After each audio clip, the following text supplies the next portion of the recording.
Hello everyone, welcome to a new episode of Bo's Slow English. It's been several weeks since I've posted a long video. I've been very busy with my life outside of YouTube and I miss it. So here I am. Also, apologies if you hear my cat meowing in the back. I had to put him in the bedroom because he is very talkative. Today's episode is going to be about American culture and things you should know if you visit the United States or if you live here. First off, tipping. In a lot of countries outside of the United States, tipping is not customary or not normal. But in America, there are a lot of professions that make a lower base salary. So what that means is every hour that they work, they don't make a lot of money, or every year they work, they don't make a lot of money. So they rely on tips to make a living. Have you ever heard of the term make a living? What that means is you work to live, basically. In the US, tipping is expected in restaurants, sometimes in cafes, and a lot of service industries. For example, I used to be a hairstylist and my clients would give me a tip based on the service that I provide. Tips usually range between 15% and 20%.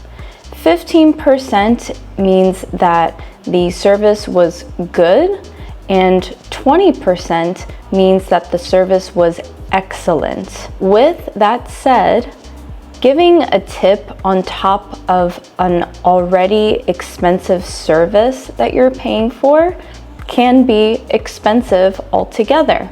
So sometimes tipping does not happen, and that's okay. In restaurants, waiters and waitresses make a pretty low base salary. You can also tip taxi drivers and hotel workers. Anytime I stay at a hotel, if somebody helps me with my luggage and suitcases, I will usually provide them a cash tip. Cash is usually the preferred method of payment. However, cash is not always available, so sometimes people will tip on their credit card. Warning, if you go to a fancy restaurant, always look at the bill. Read the entire bill. At the end, it might show that the tip or gratuity, which is a fancier word for tip, is already included. So just be careful of that so that you are not double tipping. Also, in the American culture, a lot of people will make small talk with strangers. I created a video a few weeks ago about small talk and how to start a conversation with a stranger so that you sound very friendly. If I'm going to be very honest with you, I don't like making small talk. In fact, I don't think anybody does, because it requires a lot of effort. You have to really think about what questions or statements can you make to a stranger to help them to get comfortable around you. Most people will probably prefer to have deeper conversations, which is the opposite of small talk. Here are common topics for small talk: weather, sports, vacation plans, weekend plans. What else can you think of? It's also normal to smile to someone and say, "Hi, how are you?" Hi, how are you? Even if you don't know someone very well. Usually the response back is, "I'm good, how about you?" Or, "I'm doing well, and you?" Because I've worked in the customer service industry for practically my whole life, I have learned the art of small talk. So it is a skill that you have to develop with time. Next topic is restaurant and food culture. At a lot of restaurants, especially fast food chains, they offer free water and free soda refills.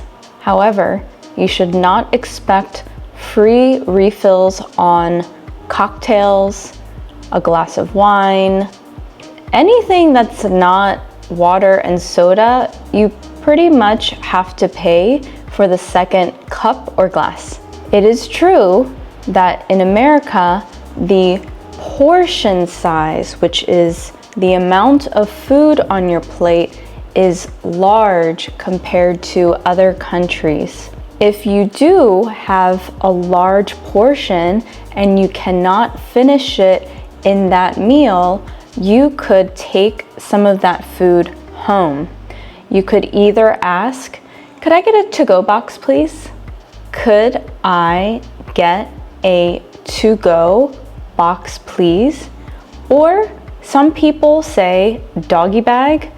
I have no idea why it's called doggy bag, but that is another way to say to-go box or to-go container.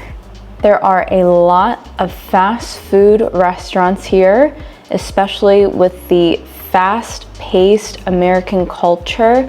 You will see fast food chains on almost every block. But I think that is similar to other very populated countries. Next topic is the work culture and time off. In America, if you work for a company that is able to pay you while you're on vacation, you're very lucky. However, if you own your own business, you do not get paid for the time you are not working. Some companies will also pay on holidays and you don't even have to work. It's usually major holidays such as 4th of July, also known as Independence Day, Memorial Day, Labor Day, Christmas, and New Year's. Oh, and of course, Thanksgiving. Americans usually get fewer vacation days compared to Europeans. And I hope the American culture can copy the European culture in that regards. Whether you are living in the US or coming to the US to visit, I hope this lesson was helpful for you in learning more about the American culture. Thank you for watching. Please don't forget to like and subscribe, and feel free to share this with your friends if you find this to be helpful for them. See you next time. Bye.